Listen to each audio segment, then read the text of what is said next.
അശ്ലീല ചിത്രങ്ങൾ സൂക്ഷിക്കുന്നതും കാണുന്നതും പോക്സോ നിയമപ്രകാരം കുറ്റകരമെന്ന് സുപ്രീം കോടതി. കുറ്റകരമല്ലെന്ന മദ്രാസ് ഹൈക്കോടതി വിധി റദ്ദാക്കി. അശ്ലീല ചിത്രം എന്നത് ലൈംഗിക ചൂഷണം ചെയ്യുന്ന വസ്തുക്കൾ എന്നാക്കി മാറ്റാനും നിർദ്ദേശം. ശ്രീലങ്കയുടെ 9ാമത് പ്രസിഡന്റായി അധികാരമേറ്റ അനുരാഗ് കുമാര ദിസനായകെ പ്രസിഡന്റാകുന്ന ആദ്യ കമ്മ്യൂണിസ്റ്റ് നേതാവ്. സാമ്പത്തിക പ്രതിസന്ധിയിൽ നിന്ന് രാജ്യത്തെ കരകയറ്റുമെന്ന് ദിസനായകെ.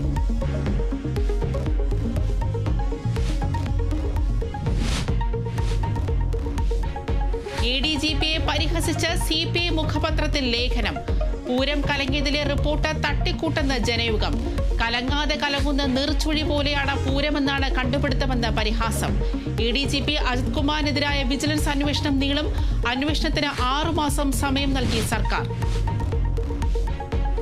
CPIM താൽക്കാലിക ജനറൽ സെക്രട്ടറിയെ കണ്ടെത്താൻ പോളിറ്റ് ബ്യൂറോ യോഗം 27-ന്. പ്രകാശ് കാരാട്ട്, MA ബേബി, PV രാഘവലു എന്നിവർ പരിഗണനയിൽ. താൽക്കാലിക ചുമതല നൽകുക പാർട്ടി കോൺഗ്രസ് വരെ. കർണാടക ഷിരൂരിൽ ഡ്രെഡ്ജർ ഉപയോഗിച്ചുള്ള പരിശോധന തുടരുന്നു. നാവികസേന അടയാളപ്പെടുത്തിയ ഭാഗം കേന്ദ്രീകരിച്ച് തെരച്ചിൽ. റിട്ടയർഡ് മേജർ ജനറൽ ഇന്ദ്രപാലിന്റെ സംഘം ഷിരൂരിലെത്തും. കണ്ടെത്തിയ അസ്ഥി ബംഗളൂരുവിലെ ഫോറൻസിക് ലാബിലേക്ക് അയക്കും. NCP മന്ത്രിമാറ്റ വിഷയത്തിൽ ശരത് പവാറിന് കത്തയച്ച് ശശീന്ദ്രൻ വിഭാഗം. മന്ത്രിമാറ്റ വിഷയത്തിൽ ഇടപെടണമെന്ന ആവശ്യം. സംസ്ഥാന അധ്യക്ഷൻ PC ചാക്കോക്കെതിരെ കത്തിൽ വിമർശനം. മന്ത്രിമാറ്റം സംബന്ധിച്ച അടിസ്ഥാനരഹിതമായ വാർത്തകൾ പ്രചരിക്കുന്നു. കത്തയച്ചത് തൃശൂരിൽ ചേർന്ന യോഗത്തിന് ശേഷം.